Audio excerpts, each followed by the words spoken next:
秀夫体操第一よーいドン全力疾走いきなり走んのかよおい待てよもっと早く私の勝ちだ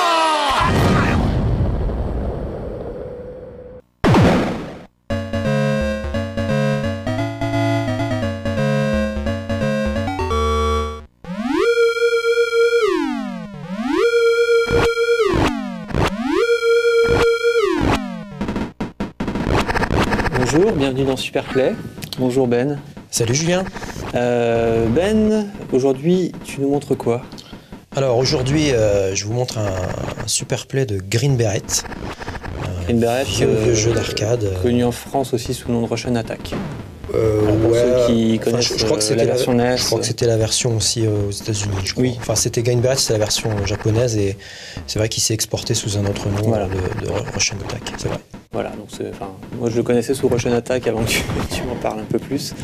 Donc là tu fais quoi concrètement sur cette partie? Alors bah là, l'objectif c'est de bloquer le compteur. Donc c'est un super play de scoring. Hein. Ouais. L'objectif c'est vraiment de rechercher toutes les méthodes possibles pour optimiser son score. Bien qu'il n'y ait pas officiellement un record mondial, puisque en fait pour tous les jeux où on bloque les compteurs, il n'y a pas de record officiel. Hein. Ouais, en fait, Arcadia n'officialise pas les records où on bloque les compteurs. Mais bon, donc voilà, là, l'objectif c'est d'aller au bout du compteur. Donc le compteur bloque à 1 million, enfin à 999 990. D'accord. 999 d'ailleurs, je crois, parce que je crois qu'au moment où le compteur des bloque, unités aussi, oui, il y a des unités qui se bloquent. On va vérifier, mais il me semble que c'est assez étonnant. Mais... Ouais, d'accord. Donc le truc c'est qu'on peut pas bloquer le compteur en terminant juste le jeu. C'est un jeu à l'ancienne avec des loops. Voilà, exactement. Des tours comme ça de jeu. Comme tous les jeux d'arcade de l'époque, les jeux étaient relativement courts, hein, forcément. Ouais. Enfin, plus courts que les jeux d'arcade qui sont sortis quelques années après. Là, à titre d'exemple, un loop, ça dure combien de temps là? Un loop, c'est 4 stages, et on va dire 4 stages, tu peux les faire, je pense, si tu te précipites vraiment, en 10 minutes, quoi. D'accord. Un quart d'heure si tu joues à une vitesse correcte. Parce que là, on vient de passer le stage. Là, on a déjà fini le premier stage. D'accord. Mais bon, c'est intense, quoi. C'est relativement intense, ouais. Peut-être pas dans le premier ou dans le deuxième niveau, parce que là, on voit en fait que je tue des ennemis qui arrivent relativement lentement pour le moment et qui n'ont pas, on va dire, qui sont pas forcément armés. Enfin là, on voit un soldat avec des mitraillettes derrière, mais bon, comme on est au début du jeu, au premier loop, il tire pas beaucoup. L'intensité est pas énorme sur les premiers niveaux. On va dire sur les 2-3 premiers stages, ça va. Bon, déjà. Le quatrième stage, le dernier stage du jeu, là, c'est déjà beaucoup plus chaud, on va le voir après. Mais donc là, pour le moment, voilà quoi. D'accord, ça veut dire que dans les tours de jeu suivants, la difficulté va monter. Ouais, va monter notamment avec de nouveaux ennemis. Et surtout des ennemis qui vont être beaucoup plus agressifs, notamment ceux qui sont armés. Puisque là, pour le moment, on voit bien que les ennemis qui sont armés, ils tirent pas. Ouais. Donc ils sont juste là un peu pour te mettre sous pression. Oui. Là, on voit que...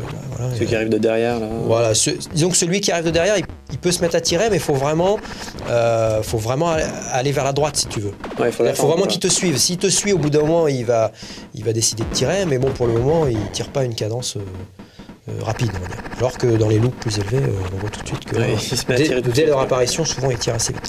D'accord. Donc là, on voit qu'il y a quand même pas mal de sortes d'ennemis, bien différents. Donc là, on voit des soldats qui font rien de spécial, qui courent simplement vers toi. Donc là, on a vu les soldats qui ont une mitraillette, là, qui arrivent toujours par derrière. Ouais.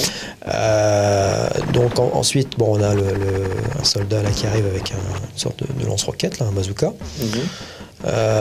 Qu'est-ce qu'on a d'autre comme ennemi? On a des lanceurs de grenades, je crois qu'il y en a un là, voilà. Donc là on a des mines aussi qu'on peut détruire avec les armes. Alors c'est vrai que la grosse partie du jeu pour scorer, c'est justement l'utilisation des armes. Ouais. Hein, on peut récupérer. Tu t'envoies ton missile souvent bien de la gauche de l'écran et ça balaye plein d'ennemis. L'objectif c'est de détruire le plus d'ennemis possible avec une arme. Donc des armes, en fait, il y en a 3 différentes dans le jeu. Il y a un lance-flamme, un lance-roquette et un lance-grenade, voilà, qu'on va voir, qu'on n'a pas encore vu, là, qu'on verra en premier dans le stage 3. Donc quand on utilise bien ces armes-là, bah, c'est vrai qu'on peut facilement scorer, puisque faut savoir que la plupart des ennemis dans le jeu valent 200 points. Enfin, je dis la plupart, il y en a qui valent un peu plus, il y en a qui valent 300 points par exemple. Les porteurs d'armes, ceux qui te donnent une arme, en fait, ils valent 300 points. Mais il faut savoir que quand on fait donc, une sorte de combo, quand on arrive à tuer plusieurs ennemis avec la même arme, avec un coup de lance-flamme ou une roquette, et bien le premier ennemi vaut 350 points, le second vaut 50 points de plus, donc il vaut 400.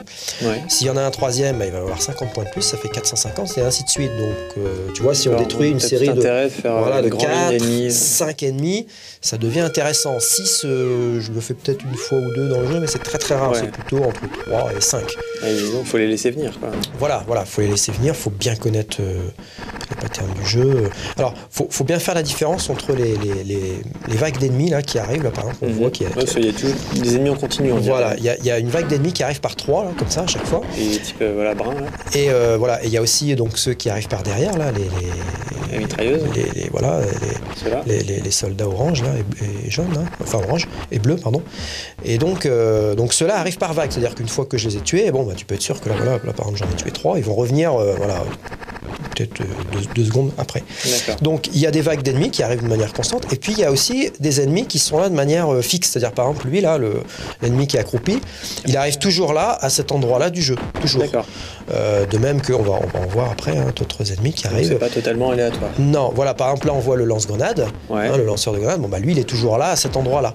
Le porteur d'armes là qui va me donner une grenade, c'est pareil, il est toujours là. Là par exemple on voit un ennemi qui saute, moi je les appelle les karatékas, parce qu'ils font une sorte de hippon. Et ben, ces ennemis là c'est pareil, ils arrivent toujours au même moment, aux mêmes endroits. D'accord. Donc pour l'instant, on voit que dans la vague d'ennemis, ils arrivent par 3, et bon, bah, c'est des soldats qui sont pas très très dangereux, hein, puisque voilà, ils sont pas armés, ils te tirent pas dessus, ils changent pas de direction, ils montent pas à l'échelle par exemple, alors qu'au contraire ceux qui sont armés, eux, ils te suivent. Donc un premier loop, bon là on est déjà au stage 3, bon c'est un petit peu plus coriace, mais c'est pas encore trop dangereux, quoi. On va voir déjà dans le stage 4, c'est un peu plus chaud. Comme souvent, voir une partie comme ça qui est bien exécutée, on n'a pas l'impression que c'est dur, quoi. Enfin... On n'a pas l'impression, non. C'est vrai que bon là on voit déjà avec les karatékas là, quand on en a deux de suite là déjà faut faire attention. Là on a eu des lanceurs de grenades. Bon là c'est parce que je suis armé, c'est ça aussi qui est très très important dans ce jeu là, c'est de très bien gérer ses armes. C'est-à-dire que le lance-flamme et les grenades, on a 3 munitions à chaque fois. Le lance-roquette, on en a 4, donc déjà, ça c'est intéressant. Et le plus important, c'est d'être capable de les gérer par rapport à l'endroit où on est dans le jeu. Il faut vraiment pas se précipiter. Là, par exemple, on voit que j'aurais pu utiliser le lance-flamme pour détruire la mine, pour éviter de sauter au-dessus, mais ça ne sert à rien parce que la mine, c'est le seul objet, le seul item dans le jeu qui ramène pas de points. Il vaut 0 points. D'accord. Même quand il est dans une chaîne, voilà, il fait pas plus 50, même quand on l'utilise avec une arme, avec des soldats qui vont être détruits en même temps, il vaut 0 points. Donc la mine vaut 0 points. Ça, c'est une constante du jeu. Donc là, on voit, là, c'est un porteur d'armes, là, voilà. Donc là, il me laisse lance-roquette. Donc là, on voit d'ailleurs les 4 munitions. Enfin, maintenant, 3. Donc tu t'arranges toujours pour enchaîner les armes les unes après les autres, quoi, pour pas avoir trop de temps mort juste avec le couteau où tu fais pas de points. Voilà, j'essaye vraiment de garder mon arme jusqu'à la prochaine arme, à la limite. Bon, là, on voit que je termine ma dernière munition, parce que là on arrive au boss, donc au boss du 3e niveau, et en fait que je le détruise au couteau ou avec un lance-roquette, c'est toujours le même nombre de points. C'est assez risible d'ailleurs, parce que c'est 40 points par hélicoptère. C'est étrange, mais bon, c'est même presque symbolique. Faut pas chercher à comprendre. Donc là on arrive au 4e stage. Déjà le 4e, donc là ça a presque fait tout le jeu, quoi. Ouais, ça passe assez vite. Donc avec des décors qui varient un petit peu. Là on voit quand même pas mal de plateformes, pas mal d'échelles. Donc là je reste vraiment au maximum au sol, quoi. Ouais, au maximum au sol pour le moment. Après on verra dans un loop plus élevé que... C'est pour un maximum d'ennemis. Bah ouais, voilà. Dans un loop plus élevé, je vais plutôt éviter beaucoup d'ennemis, parce qu'on va voir que c'est beaucoup plus chargé et que tous les ennemis sont beaucoup plus agressifs. Parlant d'agressivité, tu joues avec un autofire. Oui. Ça se voit, hein. Je suis pas encore assez rapide pour tirer aussi vite. Le béret vert avec son couteau atomique. Là. Ouais. Puis si tu t'es sûr de finir avec des tendinites, hein, si tu veux faire une partie complète comme ça avec tirant aussi vite. Ouais, mais en général, c'est ce que tu fais quoi, dans la plupart de Ouais, jeux ouais. auxquels tu joues, C'est-à-dire que, en fait, je m'autorise ça tout simplement parce que moi, quand je prends un jeu, je me base toujours sur les records mondiaux. Et je m'aperçois toujours que sur les records mondiaux, souvent sur pas mal de jeux, les records sont faits avec un autofire. Enfin, des fois, les records sont officialisés de deux manières, avec un autofire et sans autofire. D'ailleurs, on s'aperçoit toujours que souvent, surtout dans les shoot 'em up, que le record sans autofire est toujours moins important. Ouais. Mais c'est vrai que dans les Game Center au Japon, ils jouent beaucoup, ils battent souvent des records mondiaux avec l'autofire. D'accord, Donc je me permets ça parce que justement, je sais que c'est installé. voilà, c'est dans les Game officialisé. Center. Voilà, c'est officialisé dans les records et dans les Game Center. Donc je vois pas pourquoi je m'en priverais. Ouais. Je pense que déjà à la base on est là C'est déjà. assez fatigant. C'est déjà et puis on est quand même déjà un peu moins fort que les Japonais pour jouer au jeu. Et autant ne pas se priver. Ouais, des petits bonus quoi. Ouais. Mais bon, ça donne un côté assez rigolo au jeu quoi. Ça sûr. dédramatise un peu. C'est sûr. Alors là, on voit un parachutiste qui est atterri au sol et qui se transforme en karatéka en fait. Ah, d'accord. En fait, quand on tue le soldat lorsqu'il est encore parachutiste, bon là évidemment on voit que je peux pas parce que il n'y a pas de plateforme supérieure. Il vaut beaucoup plus de points quand on le tue. Je crois qu'il vaut 450 points. Alors que quand il est au sol, il vaut 200 points en fait. D'accord. Voilà, donc là on arrive à un des endroits les plus durs du jeu, là. On approche de la fin du niveau. Il y a beaucoup de mines, beaucoup de lance-roquettes, donc là il faut vraiment rester. Même le premier loop, il est pas... Il faut bien rester concentré. Voilà, quoi. faut bien rester... Ouais, voilà. Quand tu connais bien le jeu, c'est juste de la concentration, mais il faut faire quand même attention. Et là, tu Voilà, réservé donc là, ta roquette. Voilà, je réserve la roquette. Alors, la roquette, je l'utilise toujours en tirant vers le bas, puisque déjà, ça dégage les mines. Et puis, ça dégage aussi les ennemis qui sont accroupis. Oui, voilà. Là, on voit que j'ai pas bien compté, mais là, j'en avais 5 minimum d'ennemis, peut-être même 6. Donc là, jackpot. Ouais, jackpot, parce que le premier vaut 350 et après, c'est 50 points de plus par ennemi. Donc, c'est vraiment intéressant. Sur de grenades, là, que ça Voilà. peut shooter aussi. Là, j'ai encore deux roquettes que je vais bien utiliser. Donc c'est vrai que la plus grosse phase de scoring, c'est quand même sur le premier loop, puisque c'est là que les ennemis sont les plus faciles à détruire. C'est là qu'on peut le plus facilement utiliser les armes. Enfin, je veux dire pour faire du score. Ah ouais. Donc c'est vrai que là, je vais par exemple finir le premier loop avec presque là, je suis à 215 000, 220 000. Bon là, donc c'est vrai qu'on pourrait se dire vu qu'il faut arriver à 1 million pour bloquer le compteur, il suffit de faire 4 fois le tour du jeu à peu près en gros, mais c'est pas le cas puisque par la suite on va voir que c'est beaucoup plus difficile de faire un score aussi important. Et qu'est-ce qui t'empêche d'attendre que les vagues ennemies arrivent à l'infini? Ouais, c'est une bonne question. C'est vrai que on pourrait très bien se dire je vais rester bloqué sur un endroit du jeu et puis je vais litcher comme un goré. Mais non, parce que le truc c'est que en fait si tu restes bloqué à un endroit précis du jeu sans bouger, déjà dans un premier temps t'as un avion qui passe au-dessus de toi et qui te balance une bombe que tu peux éventuellement éviter mais qui est déjà très dur. Et en plus t'as un temps limite par niveau, un temps limite qui est pas indiqué. Ouais, on voit rien. Hein. On voit rien. Il n'est pas du tout indiqué sur le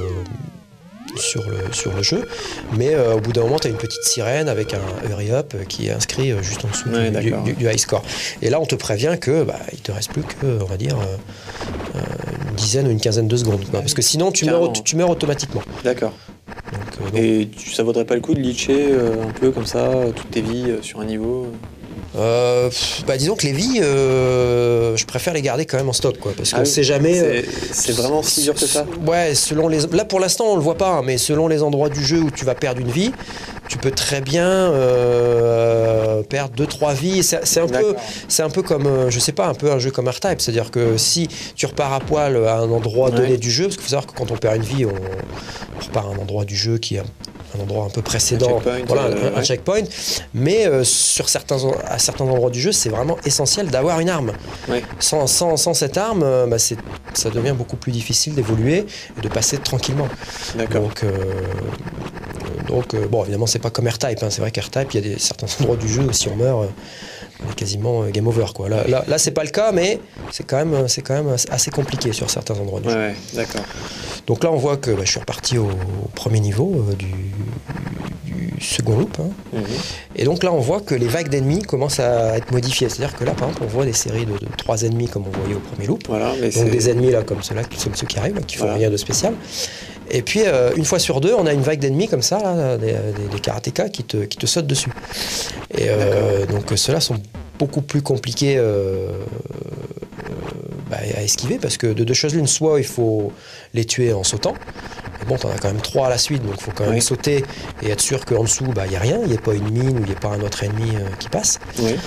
Ou alors, la deuxième méthode, c'est de passer carrément en dessous d'eux, c'est-à-dire de continuer à courir pour qu'ils te sautent au-dessus. C'est possible, on peut le faire. Est-ce qu'on va le voir non, là, non, parce que là, en fait, c'est une vague sur 2, donc pour le moment, c'est pas encore trop compliqué. En plus, le premier niveau, dans son architecture, est pas très compliqué, donc c'est assez facile de scorer. Mais sur les niveaux supérieurs, on va le voir notamment au stage donc 7, parce que sur le suivant, on va peut-être le voir aussi.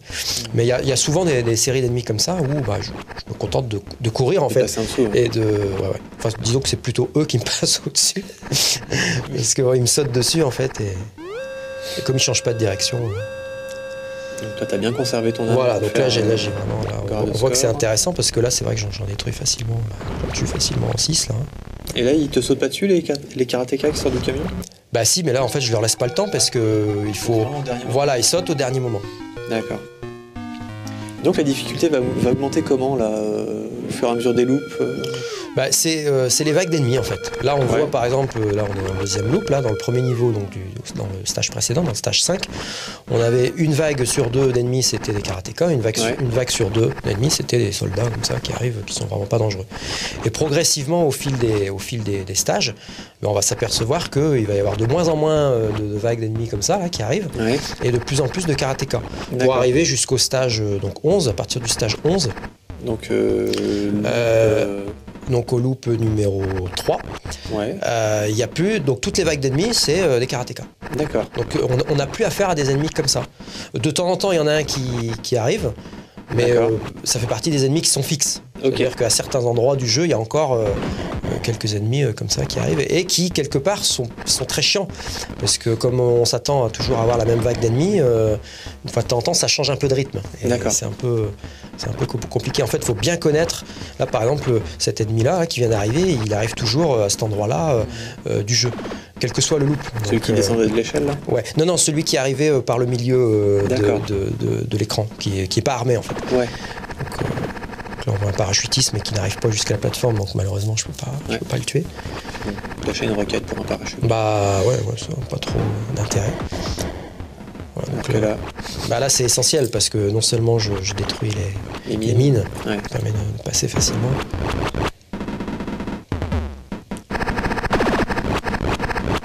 Voilà, donc là, un nouveau porteur de roquette.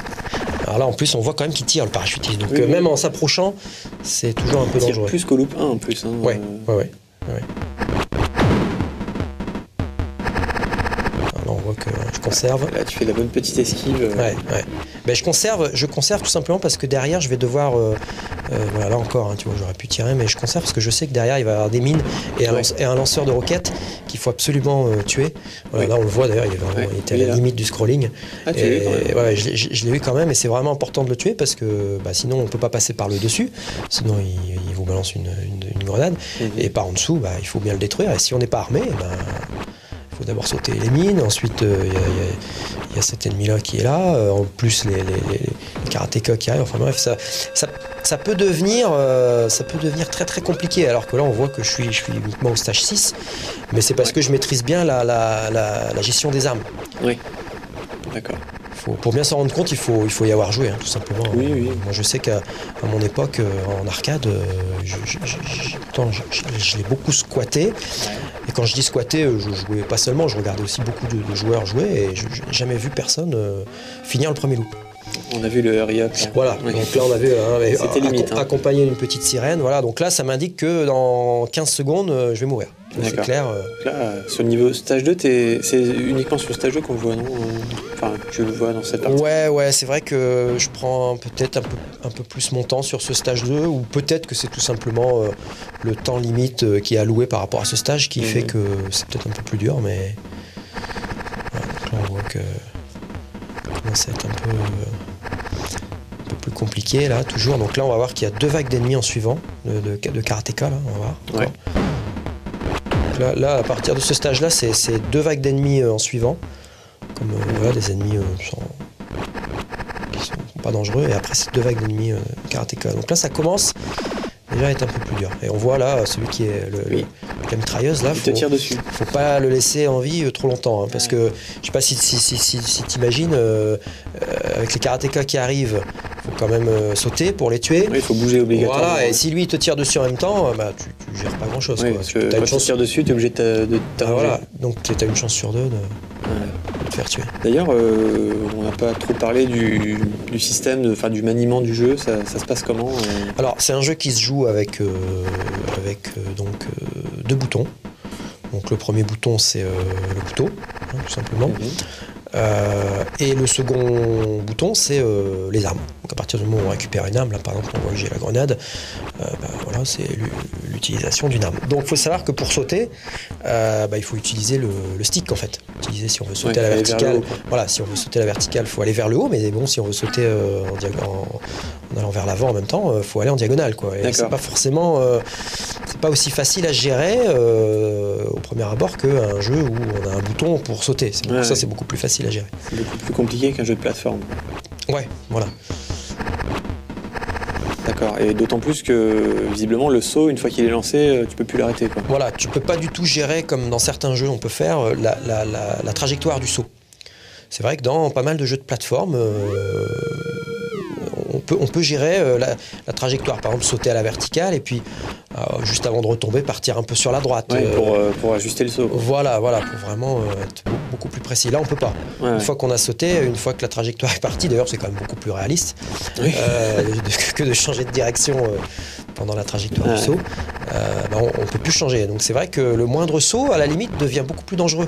Oui. Donc le fait d'avoir affaire à des sauteurs comme ça, à des karatékas, là, c'est vraiment ça qui complique. Ouais, c'est ça. Par exemple, là, on voit le karatéka qui arrive par derrière. C'est pareil, là, cet ennemi-là, c'est un ennemi fixe. Il arrive toujours par derrière à cet endroit-là du jeu. À la différence de ces 3-là là, qui arrivent par vague, en fait. Et donc, du coup, là, quand on te voit sauter vers l'avant, choper une échelle, t'accouplir, tout ça, c'est fait au stick. Donc, c'est beaucoup plus compliqué que de faire ça avec un bouton. Ça avec un bouton. Ouais.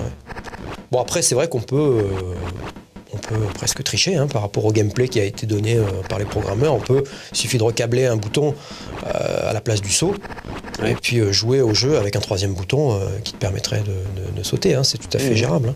Alors là, on voit par exemple qu'il y avait 2 karatékas là, qui arrivaient, 2 karatékas qui étaient fixes et qui arrivaient par la droite. Donc j'ai attendu d'avoir une vague d'ennemis de karatékas pour passer en dessous. Là, on voit bien d'ailleurs que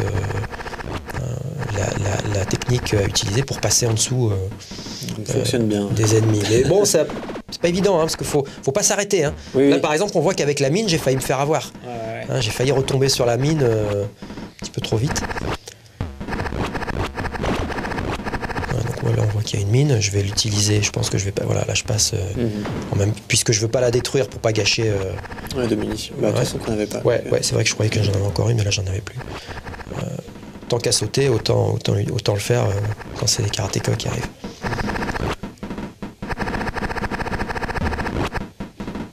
Voilà, donc là on voit que là j'attends. Pourquoi parce que voilà, déjà il y a un lanceur de roquettes là qui arrive, et surtout il y a ces 2 ennemis là qui sont très galères parce que là en fait je leur laisse pas le temps, mais c'est des lanceurs de grenades en fait. D'accord. Donc si on est sur la même plateforme qu'eux, ils te balancent des grenades. Donc c'est vraiment important de faire avancer le scrolling en étant sur la plateforme du dessous par rapport à l'endroit où ils arrivent en fait, pour les faire descendre du 2e niveau, enfin du 1er niveau, pour qu'ils arrivent jusqu'à toi et sans que ce soit dangereux, sans qu'ils aient le temps et pouvoir les dégommer quand ils sont sur l'échelle. Voilà, sans qu'ils aient le temps en fait de balancer leur grenade. Donc c'est pour ça, tout ça, ça a l'air facile. C'est vrai que quand on regarde comme ça la vidéo, on se dit bon c'est pas compliqué, mais je peux te dire que j'en ai quand même bien chié quoi, pour arriver à bien comprendre les patterns, à bien analyser. J'ai mis du temps pour bien jouer à ce jeu-là. Faut quand même savoir que c'est un jeu déjà que je connaissais bien à l'époque où il est sorti. J'ai beaucoup joué en arcade. Enfin, mon niveau de jeu était dérisoire, parce que je te dis, j'arrivais même pas à faire le premier loop. Mais même par la suite, quand j'ai commencé à y rejouer il y a quelques années en émulation, puis après j'ai acheté la PCB, non, je faisais le premier loop, quoi, c'est tout. Je m'arrêtais au second loop, hein, c'est-à-dire que j'arrivais même pas à cet endroit-là.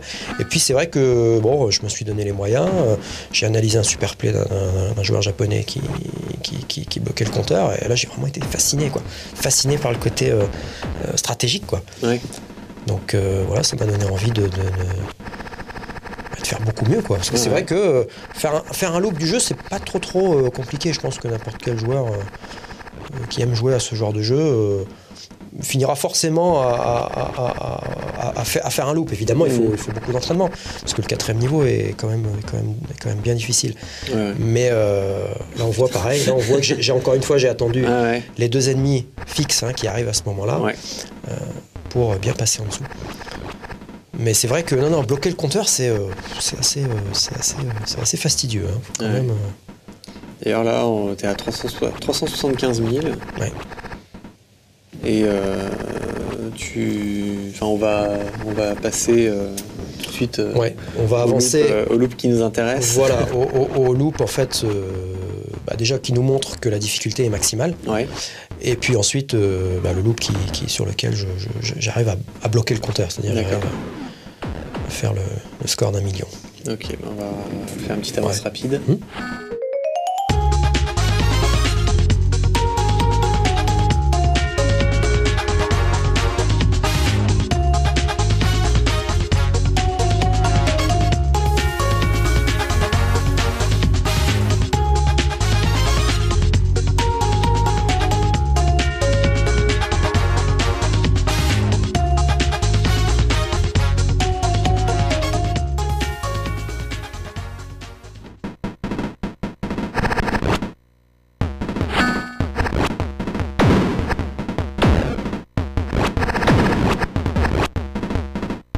Donc là, on est dans le même stage, entre guillemets, le 4e, sauf qu'on est au loop 5. Au loop 5. On voit stage 20. Donc on va constater le changement de difficulté. Ouais, on voit que mon score a bien augmenté, évidemment, mais on voit aussi que mon stock de vie a un peu baissé. Donc, c'est comme je le disais tout à l'heure, à partir du stage 11, la difficulté en fait est maximale. C'est-à-dire que toutes les vagues d'ennemis qui arrivent sont des karatékas, des sauteurs comme ça. Ah ouais. Donc les quelques ennemis qui arrivent encore et qui ne sont pas armés, en fait c'est des ennemis fixes, et il n'y en a plus beaucoup en fait dans le jeu. Ouais. Donc là c'est le passage dur. Voilà, là c'est le passage le plus dur. Là on voit un karatéka qui arrive par derrière. Là on voit celui qui mitrailleuse là qui me voilà. Donc là on voit que ça c'est vraiment, là je pars vraiment au bon moment. Là je fais exprès de passer en dessous des ennemis parce que je sais que en faisant ça tous les ennemis vont passer au-dessus de moi et j'aurai le temps de tuer le lanceur de grenade avec le couteau. Parce que là je fais vraiment exprès de garder. Voilà, parce que là je veux absolument garder mon lance-roquette pour détruire le prochain porteur d'armes. Parce que là c'est vraiment un endroit très très chaud et j'ai absolument besoin de mes armes pour passer, quoi. D'ailleurs là on voit que quand même je passe beaucoup en dessous des ennemis. Donc c'est aussi pour ça qu'il faut quand même beaucoup de temps pour gonfler son score. Là on voit d'ailleurs que le 3e ennemi, là je ne l'ai pas eu. Oui. Ouais, c'est beaucoup plus compliqué à partir de là. Mais bon, là j'ai passé l'endroit, on va dire, qui est le plus difficile du jeu. Critique. Même si même si là je me fais encore tuer, c'est pas dramatique parce que là je vais revenir à un checkpoint qui c'est jouable. Voilà, c'est jouable. C'était l'endroit précédent là qu'on a commenté où j'ai fait exprès de garder ma roquette là vraiment le plus longtemps possible. C'est vraiment cet endroit-là le plus dur du jeu parce que si on meurt à cet endroit-là, franchement là je donne pas cher de ma peau pour continuer. J'ai au moins une chance sur 2 d'être game over. Quel que soit le nombre de vies, même s'il me reste 6 ou 7 vies, c'est très très très difficile de passer ce passage-là sans arme. Franchement, j'ai dû le faire une fois ou 2. Donc là on voit à la fin d'un loop, là je délivre des prisonniers, probablement américains d'ailleurs, parce que j'ai le droit à l'hymne américain. Oui, on a un hymne différent. Ouais. Enfin, je sais pas si c'est un hymne différent, je connais pas tous les hymnes. Peut-être que c'est des hymnes différents, parce que je sais que la fin du 2e niveau, on a droit à la Marseillaise, donc ça je connais. Mais sinon les autres, je connais pas les hymnes. Mais c'est peut-être des hymnes officiels, je sais pas. D'accord. Le message de la fin du jeu est assez génial quand même. Ah, ça Allez, encourage. Hein. On fait un autre camp. Ça encourage vraiment, on a vraiment envie de continuer. On n'a même pas le droit à une félicitation, c'est vrai, on n'a même pas un bonus de points. Non, puis la carotte un peu pour dire faites le loop d'après est complètement stupide. Quoi. C'est un peu comme si tu refaisais un niveau en boucle. Quoi. Je trouve ça assez rigolo. Ah bah ça fait partie de la plupart de ces jeux de l'époque en arcade hein, qui n'avaient pas de fin. Hein. C'est des jeux qui n'ont pas de fin. Hein. C'est comme, je sais pas, Gradius. Gradius, c'est un jeu qui n'a pas de fin. On n'a même pas de générique de fin d'ailleurs dans Gradius, une fois qu'on termine. Même dans Shinobi, hein, un petit game over. Ouais. Voilà, donc là on voit que c'est compliqué. C'est justement très compliqué à cause du lanceur de grenade. Ouais. Et parce que derrière on voit qu'en plus il y a une mitrailleuse, un soldat avec une mitraillette qui arrive. Voilà, là on voit qu'il y en a un deuxième, donc c'est très compliqué. Et là si j'ai pas une arme, je suis foutu là. D'accord. Je suis foutu parce que j'ai les karatékas qui arrivent, j'ai voilà, là aussi hein, on le voit. Ouais. J'ai le soldat avec la mitraillette qui arrive et on voit en plus que ceux qui arrivent par devant tirent beaucoup plus rapidement que ceux qui arrivent par derrière. D'accord. Donc c'est quasi injouable si on n'est pas armé. Donc là c'est pareil, hein, là si je perds ma vie, je suis quasiment game over parce que je reviens à un checkpoint qui ne me permet pas de récupérer l'arme. Donc il faudra attendre cet endroit-là pour récupérer un porteur d'armes. Il faut survivre jusque-là. Ouais.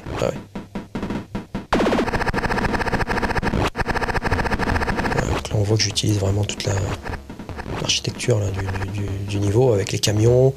Là, tu vois, je fais exprès de faire passer des karatékas au-dessus pendant que je suis en dessous. Des fois, je fais l'inverse. Là, c'est vraiment compliqué. Parce qu'ils arrivent, en fait, les vagues d'ennemis automatiques, elles arrivent sur le niveau auquel tu es. Voilà, si je suis au premier niveau, si je suis sur le toit du camion, ils arrivent sur le toit du camion. Si je descends, ils arrivent pas en dessous. D'ailleurs, quand tu es en train de descendre, on voit la vague d'ennemis qui se... Des fois, on a un ennemi qui arrive en haut et si je suis en bas, quoi. Et les deux en bas. Ouais. Ça arrive. C'est bien pensé. Les programmeurs ont pensé à tout. Oui, voilà. Ils n'ont pas oublié. Alors on voit des fois qu'il y a... des fois, il y a une petite incertitude. Là, on voit par exemple que les trois ennemis sont quand même assez proches les uns des autres. Et puis, des fois, tu as un petit écart. Oui. Des fois, tu as le premier ou le dernier qui est un petit peu plus éloigné des autres. Donc, pour tuer les trois au couteau, des fois, c'est vraiment pas évident. Quoi. Tiens, oui, t'as que deux lance-flammes. Je tue le premier, donc comme ça, je veux être sûr de pouvoir... terminer tout au lance-flamme. Voilà, tout au lance-flamme. Là, on voit que 980 500, je suis vraiment plus très loin. Ah ouais. Donc là, en vrai, tu joues depuis combien de temps ? Voilà, là, je suis à 1h10, 1h15, hein, facile. Hein. Donc, pour bloquer le compteur, il faut environ 1h30, quoi. 1h20, 1h30. D'accord.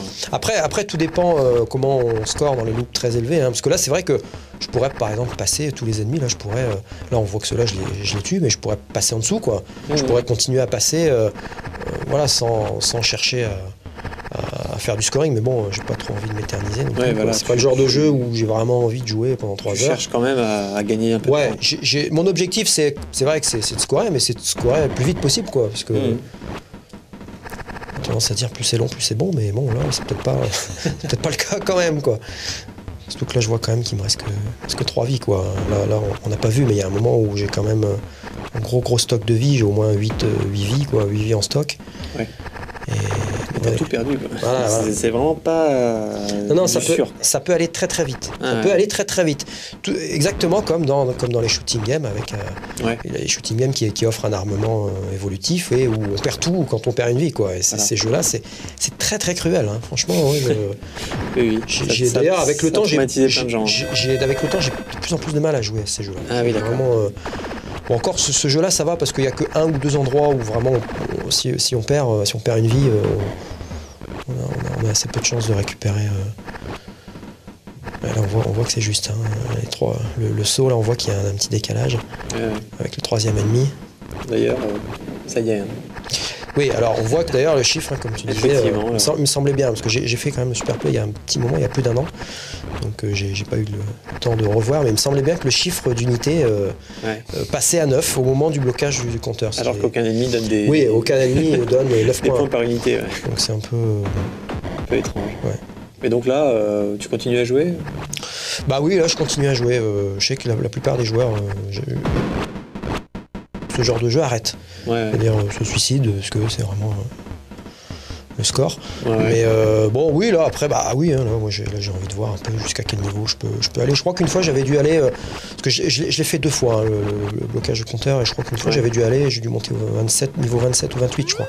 Là, sur cette partie-là, je ne vais pas aller aussi loin, mais bon, bah après, oui, ça peut être un objectif. D'accord. Et là, alors là, on voit que je tue les chiens là, qui me ramènent pas beaucoup de points. Enfin, si, ils me ramènent. Oui, non, c'est les chiens, ils me ramènent 200 points. On voit encore le hurry up avec la sirène là, qui me indique que je suis limite au niveau du temps. Oui, donc je disais, les chiens ramènent 200 points et le maître chien là ne ramène que 40 points. C'est marrant. Mais tous les ennemis dans le jeu, ils valent entre 200, 300, 350 points. Celui-là, il vaut 40. C'est les boss, quoi.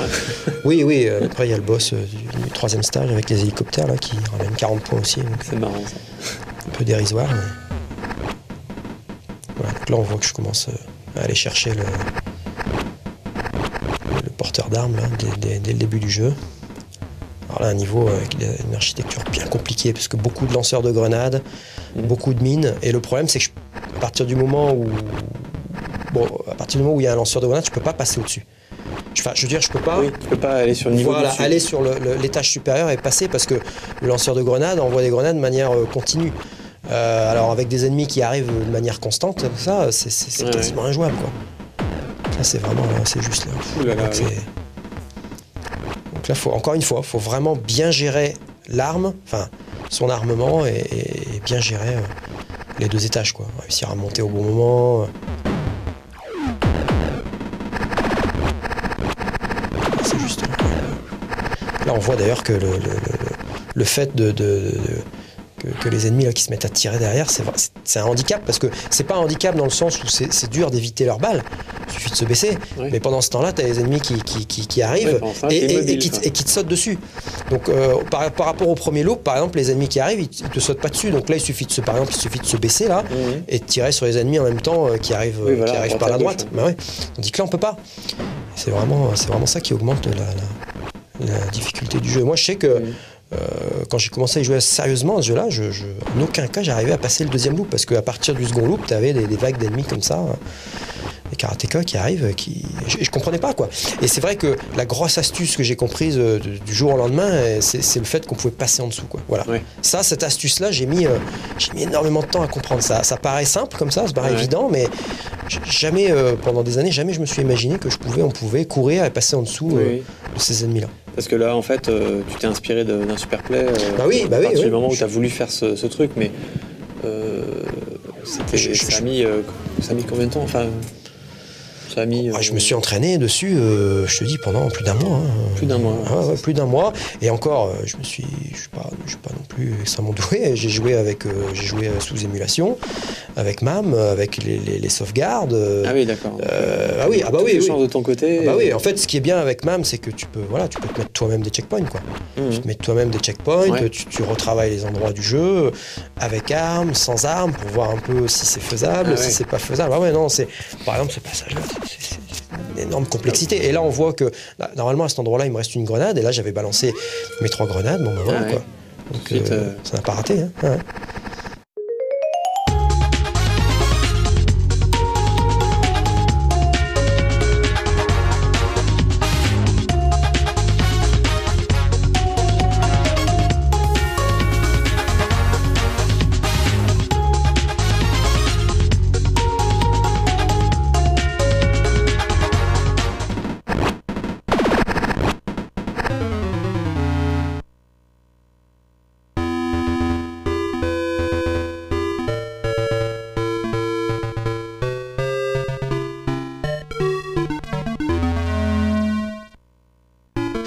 Donc là, le scoreboard avec un petit thème musical assez sympa, un petit jingle, c'est sympa. Ok. Merci Ben. Merci à toi, merci. Et tu t'amuses à bloquer le compteur sur d'autres jeux comme ça? Tu l'avais fait sur Bubble Bobble Ouais, Bubble Bobble, j'ai fait... qu'est-ce que j'ai encore fait j'aimerais bien faire... j'aimerais bien bloquer le compteur sur un jeu qui est assez similaire à Green Beret, c'est Kung Fu Master. Ouais. Donc, je pense plus vieux encore. Un peu plus vieux, ouais, mais sur le principe, c'est le même, quoi. Ouais. C'est du scrolling fighter, on appelle ça. Ouais. C'est pas du jeu de combat, mais en même temps, c'est pas non plus des jeux de plateforme. Donc, et c'est vraiment le même principe. Donc, je pense que j'essaierai de bloquer le compteur prochainement sur ce jeu. Ok. Eh ben, à une prochaine, alors peut-être pour Kung Fu Master. Prochaine émission, voilà. Je reviendrai pour un Kung Fu Master. Merci Ben. Merci à toi.